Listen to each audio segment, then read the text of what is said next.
جب کسی نے کہا تھا عبداللہ سے کہ تمہارے بیٹے کربلا نہ جاتے تو شہید نہ ہوتے، جلال آ گیا.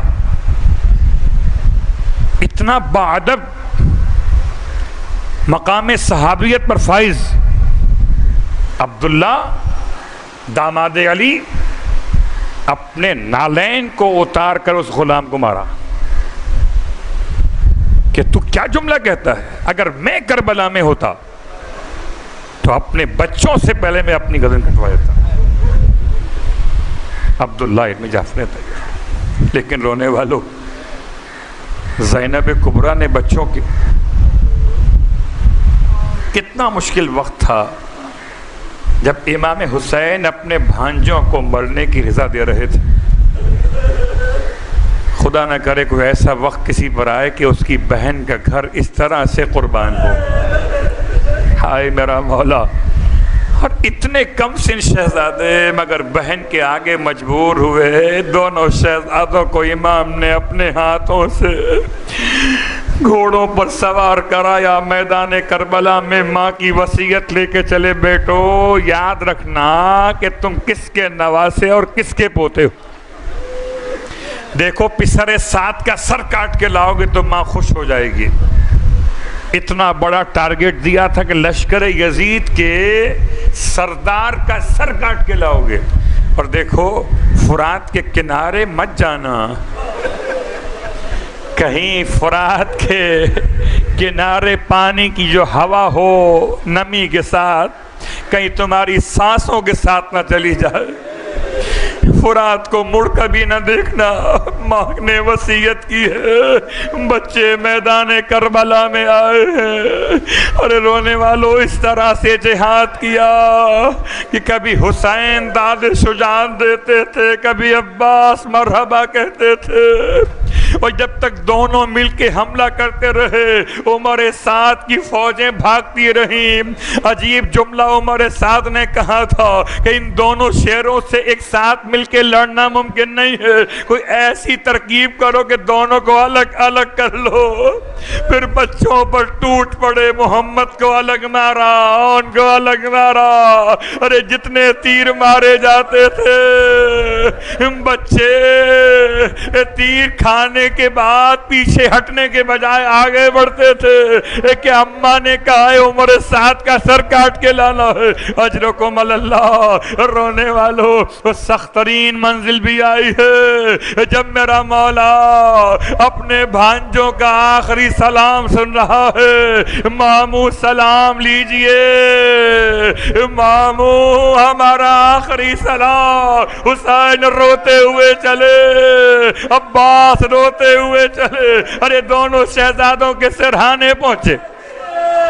دونوں شہزادوں نے جیسے ہی ماموں کو اپنے قریب دیکھا کہنے لگے ہاتھوں کو جوڑ کے، ماموں ہم نے آپ کو بلایا تو نہیں تھا، آپ کیوں چلے آئے؟ ارے اماں خفا ہوں گی، اتنی گرمی میں بھائی کو کیوں بلا لیا؟ بولا ہم نے تو خالی سلام کیا تھا. امام منہ چوم چوم کے روتے تھے. دونوں کے لاشوں کو اٹھائے میرے مولا. عباس نے ایک کا لاشا اٹھایا. کہتے ہیں بعض مقاتل کے علماء کہ ابھی ایک میں رمق جان باقی تھی. رونے والوں جملہ سنیں گے. لے کر جب خیمے میں آئے ہیں نا اور بیویوں نے حلقہ بنا کر بیوی کو پرسا دینا چاہا، عجیب قیامت تھی. پہلے تو جملہ لکھا علماء نے کہ جو جس میں حیات باقی تھی وہ بڑا والا شہزادہ تھا، وہ بڑا تھا.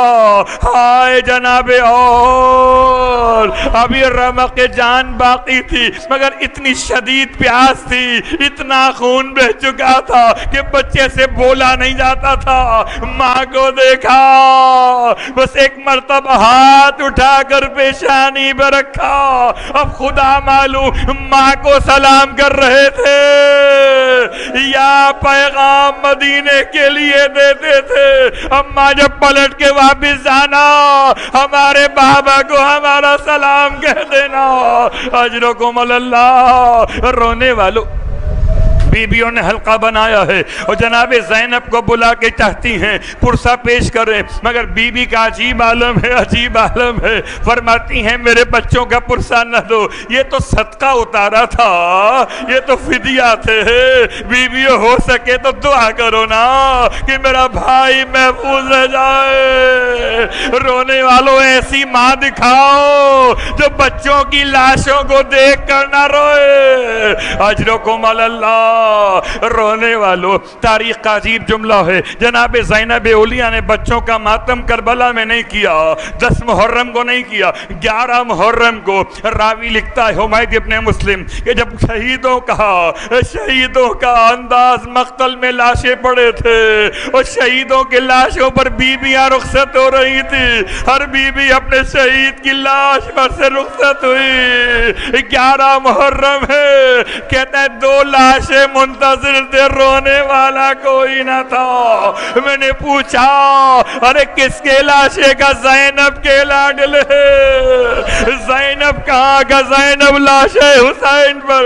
اجرکم علی اللہ۔ رونے والو، 11 محرم کو بچے منتظر رہے مگر ماں بچوں کی لاشوں پر نہیں آئی ہیں۔ اس کے بعد قافلہ کربلا سے چلا، جہاں جہاں زینب کو رونے کا موقع ملا اپنے بھائی کا گریہ کیا ہے، یہاں تک کہ زندان شام بھائی کا ماتم ہے، دربار یزید میں بھائی کا تذکرہ ہے، بچوں کا نام بھی نہ لیا۔ جب رہائی مل گئی تو کہتے ہیں علماء مقاتل کہ کٹے ہوئے سر واپس کیے گئے تھے، اب یزید مجبور تھا، واپس کیا جا رہا تھا، اور جب ننھے سر لائے گئے اور کوئی بیوی لینے کو آگے نہ بڑھی تو لانے والا روتا تھا، یہ کہتا تھا مولا سجاد ان کا کوئی وارث ساتھ میں نہیں آیا، کیا یہ بچے بن ماں باپ کے تھے؟